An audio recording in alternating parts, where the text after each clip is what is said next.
August 19th, 2019. I was absolutely not expecting to go live today, but I'm going to because I need to explain a really important kind of thread here that's ongoing. So I'm, again, live across all platforms: Twitter, YouTube, Facebook, even DLive, Periscope. I said that already. Today's video is brought to you by Noble Gold. The price of gold is actually up about 18% in just 3 months. And you guys can actually roll your 401k or IRA into gold. So if you're interested in doing that, it's a super awesome way to keep your money safe. And again, sponsored video by Noble Gold. You guys can get some gold or silver into your IRA or 401k right away. Give them a call at 877-646-5347. Make sure you mention Tracy Beans to see if there are any promotions they're running for you guys now. 877-646-5347. And give them a call. Awesome people. Sponsor my channel. Really important. Back to this story. Okay.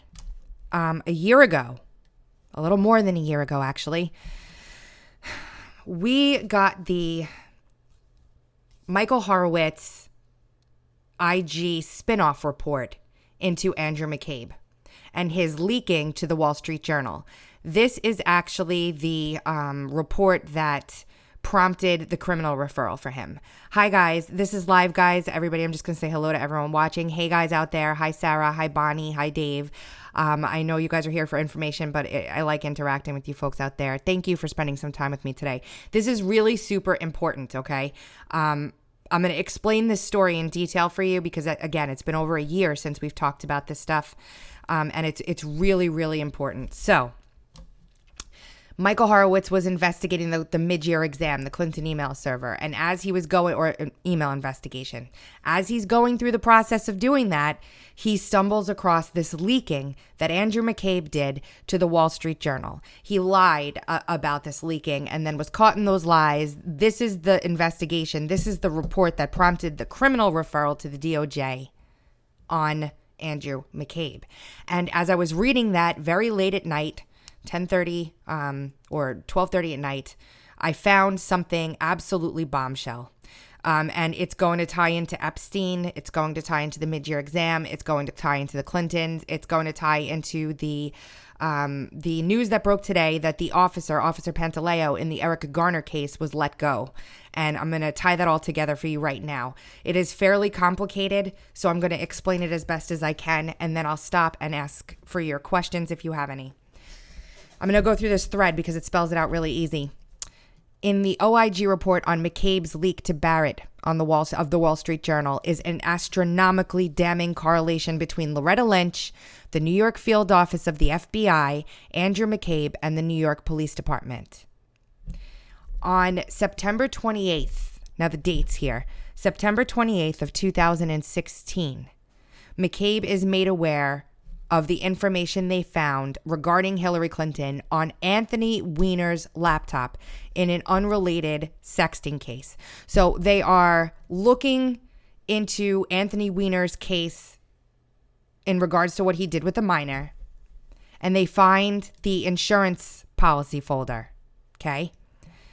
So former FBI Director Andrew McCabe knew of thousands of emails related to the Hillary Clinton private server investigation for at least a month before Comey informed Congress. The New York Police Department finds this information on Weiner's laptop back then when they're investigating Anthony Weiner, and they give it over to the New York field office of the FBI. So then the FBI has it. And McCabe sits on this for an entire month before there begins to be this stirring inside of the police department and the field office there. Why isn't anybody doing anything about this? Why isn't anybody taking care of this? We're going to go public with this stuff if nobody does what they're supposed to do. On October 24th of 2016, Loretta Lynch takes before we get there, Eric Garner was a man who was selling illegal cigarettes on the streets of Staten Island and was killed accidentally by police when they try to subdue him after he refuses to comply. And it was a very controversial case at the time because Eric Garner is African American. It was police brutality. It was all this stuff. And it was a super duper charged period during that time for the force and in New York City and across the country. Of course, it was politicized. It was a huge deal. So there is now a local investigation into this going on at the time then internally. And then there was also a federal investigation going on into Eric Garner. The criminal investigation on Staten Island neglected to bring any charges, okay? The federal investigation was ongoing. On October 24th of 2016, Loretta Lynch takes the team that was looking into the officers who were in the Eric Garner situation, and she swaps it out with a new team. So what the Justice Department review means for the Eric Garner case, October 26, 2016. And then one possibility is that federal prosecutors closest to the investigation don't believe there is enough evidence to bring charges, very, very important sentence, but are being pushed by the DOJ in Washington, D.C. to continue the investigation and bring a case forward. So there's a team investigating this. They're going along their merry way. They're not finding anything they can grab onto.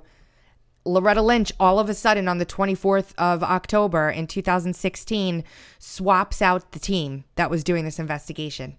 And then I say this is telling because, as ABC hints, it appears that they're pushing more aggressively for an indictment and a conviction of the officers who are involved with this. The Staten Island criminal grand jury failed to indict in the case, and then they passed it over to Maine Justice. Now, in this OIG report that comes out in April of last year, it states that on October 26th, remember the date, October 26th. So on October 24th, she switches out the team. On October 26th, McCabe and the ADIC of the FBI participate in a, quote, hastily convened conference call with Loretta Lynch, who is the Attorney General of the United States. And I'm going to pause for a second. Everybody that's saying nothing has happened, nothing's happening, hold on to that sentiment, please, until the end of this video, because I'm going to show you why you may be wrong, okay? So just stand by with that thought. The FBI participates in a hastily convened conference call with Loretta Lynch, the Attorney General of the United States of America, who delivers the same message about leaks with a focus on leaks in the Eric Garner case. We're going to read this really quickly. McCabe is blaming the New York field office of the FBI for leaking to the Wall Street Journal what he was responsible for leaking. But I don't think that that's what the phone call was about at all. Let's read it. On October 26, 2016, McCabe and the NYADIC participated in what McCabe described as, quote, a hastily convened conference call with the Attorney General, who delivered the same message to us about leaks, with specific focus being on leaks regarding the high-profile investigation by FBI's New York field office into the death of Eric Garner. McCabe told us that he had never heard her use more forceful language. New York ADIC confirmed that the participants got ripped by the AG on leaks.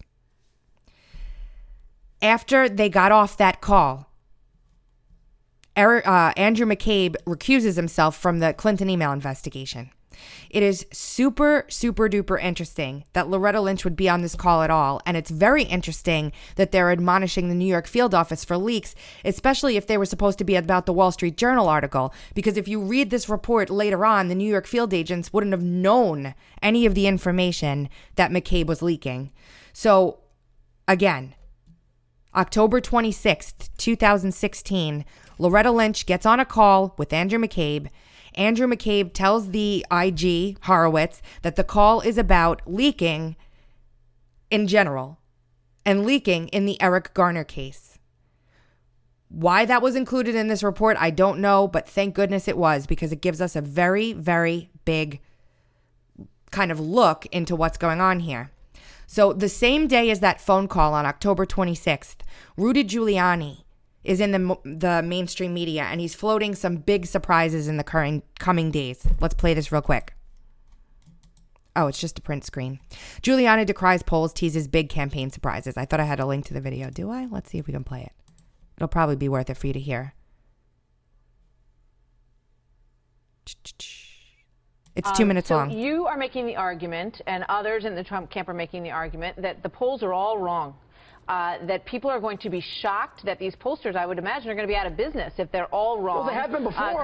Come November 9th. What are you basing that on? Okay. I sat here at Fox, and then I went over to NBC and CBS in 2008, and none other than some of your bosses told me the election was over and the Fox poll showed that Kerry was going to be the president. I was on NBC with Senator Kennedy, and Tom Brokaw and Senator Kennedy were picking the Kerry cabinet. It was over. The exit polls had him winning. They had him winning Pennsylvania by 19 and this one by... And then Ohio happened. And then Ohio happened. I'm sorry. I don't believe in polls. Every election I ever won, I outperformed the polls. Even ones I lost. I was down by 12, I lost by 3. I was down by 4, I won by 4. I was ahead by 12, I won by 18.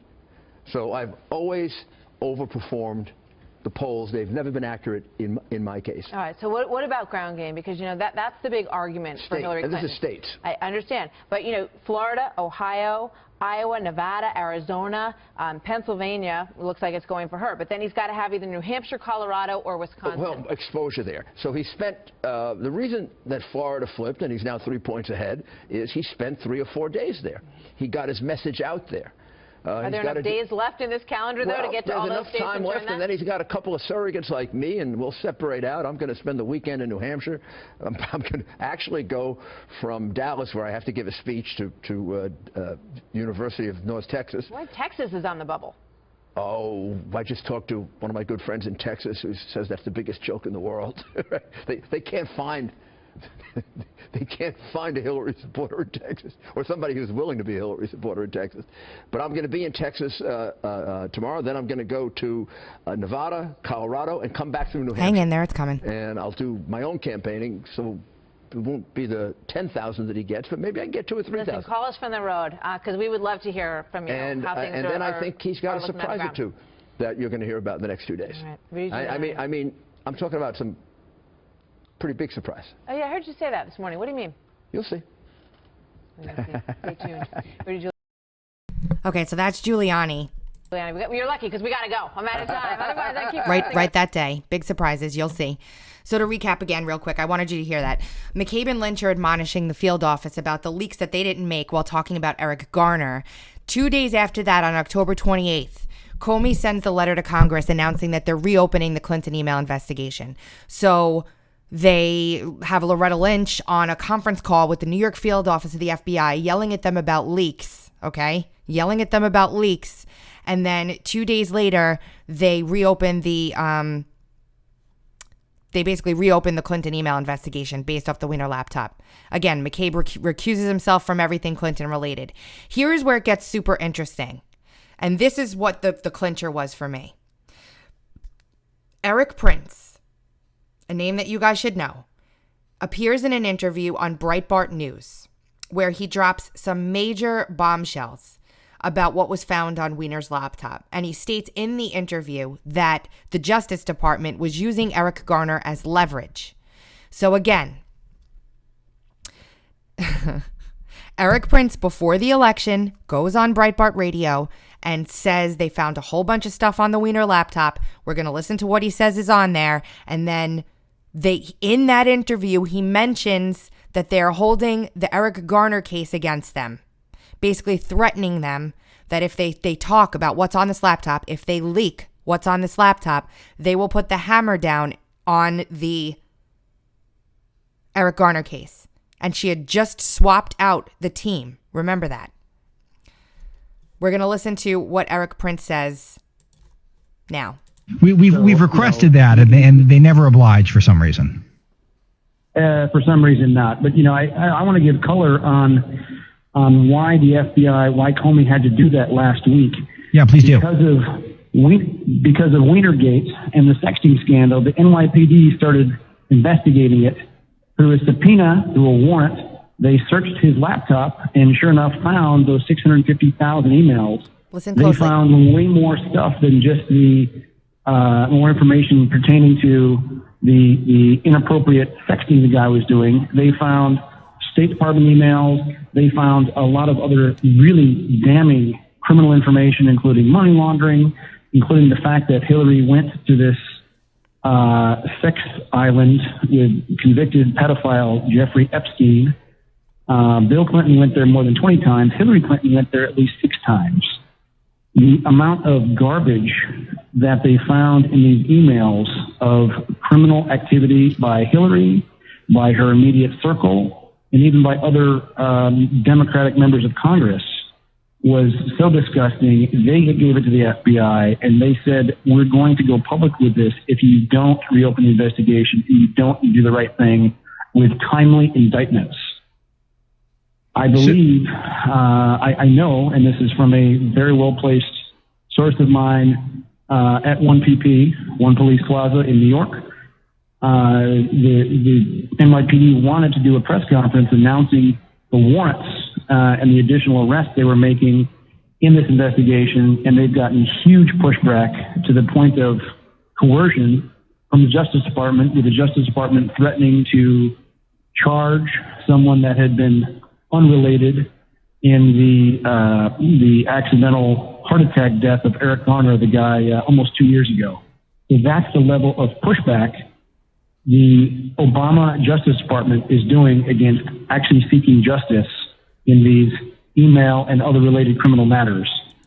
So they were going to indict people back then for what they found on the Weiner laptop. Erik Prince talked about this before the election, and everybody thought that it was conspiracy theory because, you know, there was nothing really back it up. They talked about Epstein Island, which back then was a big conspiracy theory. Nothing to see here, folks, right? But he mentions that they're being threatened with prosecution in the Eric Garner case. Some people are like, I knew this already. Yes, I have to explain what's happening so that you understand this next big piece that I'm about to tell you. The IG report from Horowitz on McCabe corroborates Erik Prince and what he said there. Because at the time in October, the only person or the only people that knew that there was a conference call with the field office of the FBI and the Attorney General of the United States of America about the Eric Garner stuff were the people involved. Okay? So a year later, we learned that what Erik Prince said there is I would say 99% true.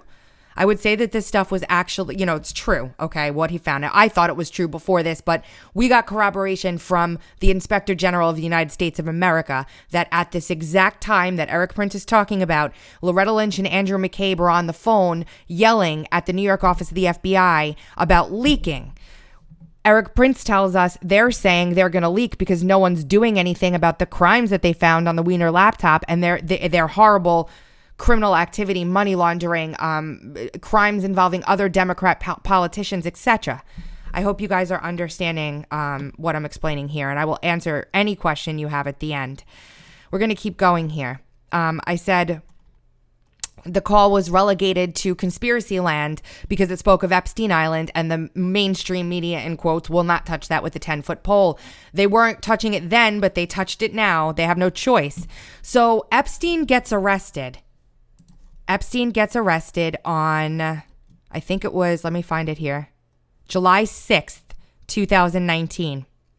Epstein is arrested. On July 16th of this year, the Justice Department comes out, William Barr's Justice Department comes out and says we will not charge Pantaleo with crimes for killing Eric Garner. We will not bring criminal charges against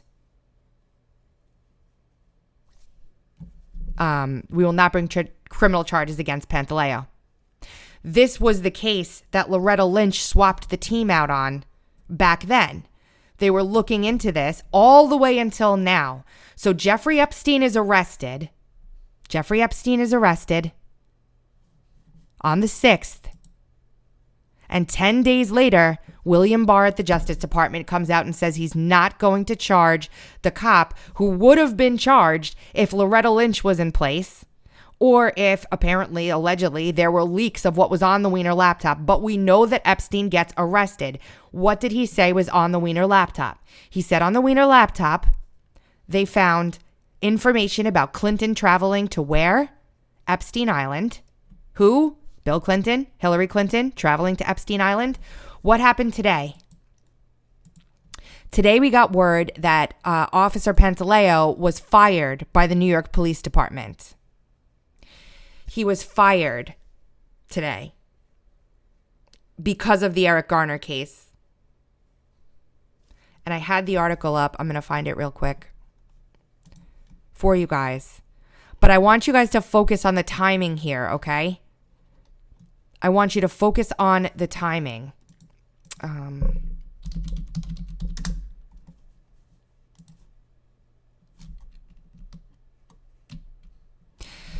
Daniel Pantaleo, officer who held Eric Garner in chokehold, is fired. In the articles that I've been reading, it says that the decision to fire him was made 13 minutes before, or he was told 13 minutes before they went to the press conference. But they were investigating this whole thing into Eric Garner. They declined to press criminal charges against him. Jeffrey Epstein is arrested. They announced the decision one day before the statute of limitations expires.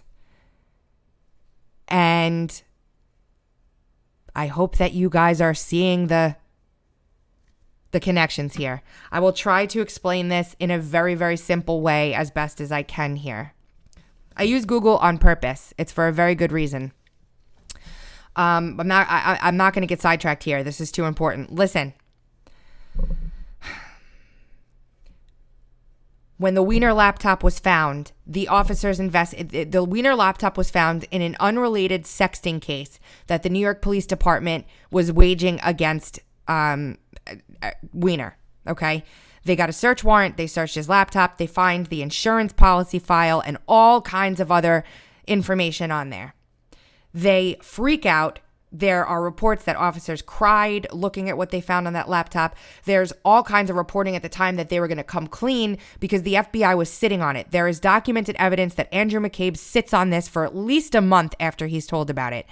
Then all of a sudden, Loretta Lynch and Andrew McCabe are on the phone with the New York field office of the FBI, yelling and screaming at them and threatening them about leaks in the Eric Garner case.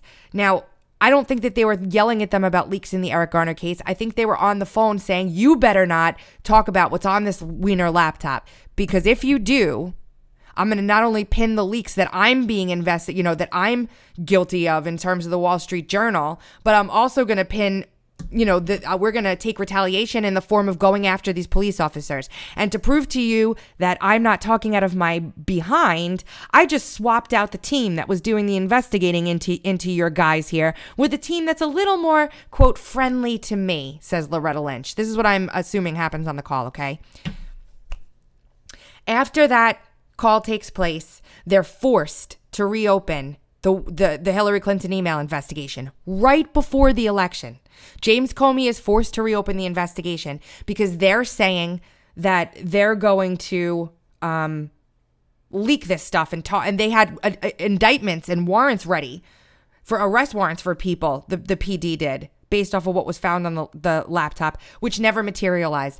Erik Prince goes on the radio and he talks about this back in 2016, which we just played the clip for. Fast forward, everybody's wanting to know what the connection is to today. Fast forward, we get the IG report, which confirms that Erik Prince is likely correct in what he's saying because he knows then in November of 2016 that they're being threatened with prosecution in Eric Garner's death should they do anything about what they found on the Weiner laptop.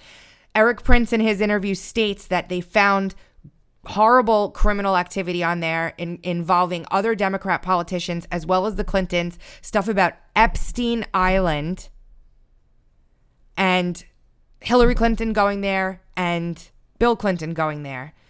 The Department of Justice is still investigating this. Donald Trump wins the election. The whole mid-year exam thing happens. Everything is going on. William Barr takes over.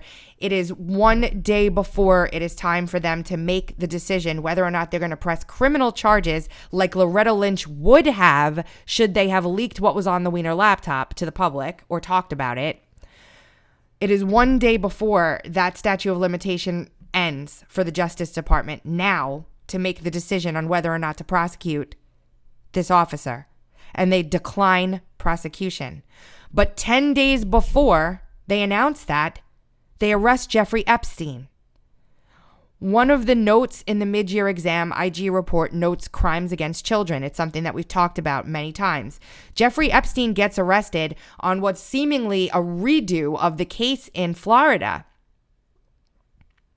And everyone's like, oh, they're going to re-prosecute that case? That's crazy, blah, blah, blah, blah, blah. I think there's a bigger story here, guys, to be quite honest with you, because there are too many threads that interweave. So now we have Andrew McCabe gone, referred for criminal prosecution. We have not seen a grand jury that we know of yet. We don't know what's going on there, but we know that Jeffrey Epstein was arrested, and we know that Officer Pantaleo was not accused of any crime. But then today it comes out, and what happens? Daniel Pantaleo is fired by the NYPD because of his role in what? The Eric Garner case. So think about that for a second.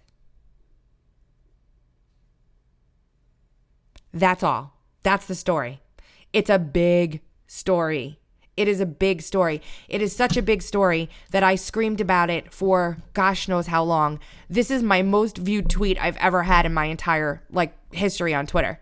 37,000 retweets. This is a massive story. And I feel like it's even more so now because we know that the DOJ under Barr declined to prosecute this officer. And we also know that they did choose to arrest Jeffrey Epstein on what looked like a redo of the 2009 case that he was on. But maybe it wasn't. Maybe there was a lot of other information that came to light. Maybe Barr is in there now and they've got that evidence in front of them.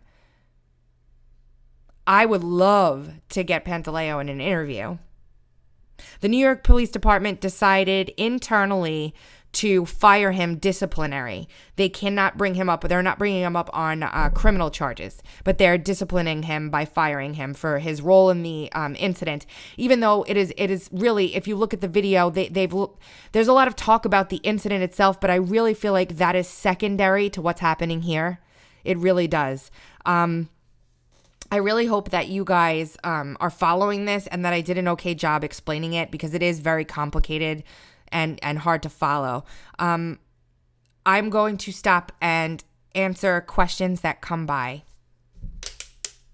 if there are any.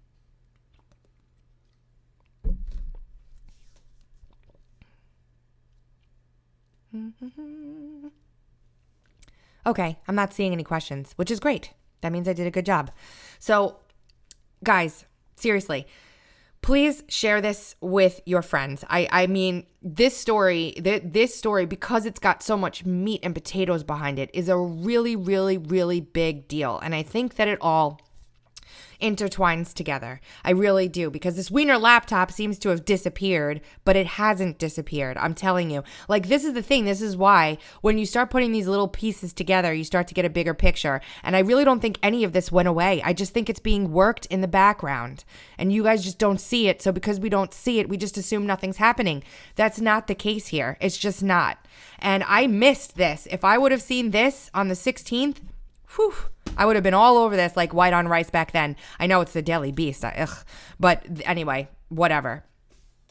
So if you guys appreciate the work I do and you'd like to become a patron, I would be honored to have you. You can find me on Patreon at patreon.com/TracyBeans with a Z. You can find my PayPal address, paypal.me/TracyBeans. Please also go to uncoverdc.com where I post all of this stuff and articles from contributors like Brian Cates and Celia Farber and all kinds of really amazing investigative reporters that are working with me on this new venture. I really appreciate you guys. I hope that I did a good job explaining this. I'm serious. There is a lot more here that we'll get into over the coming weeks and months as this Epstein thing unrolls, but this is a big deal. And do not miss, for goodness sakes, I can't believe I forgot this, the show today, the podcast, Dark to Light, It airs at 2:30, so it's been out for a couple hours. Frank and I sat and talked to the Google whistleblower, Zach Voorhees, for a full hour, and you do not want to miss that interview. So I will hopefully, you guys will listen to that today. I'm hoping to put it up on YouTube in a couple days once I get it produced, and you can hear it there too. And that's it. I will talk to you guys very soon. Have a fantastic day.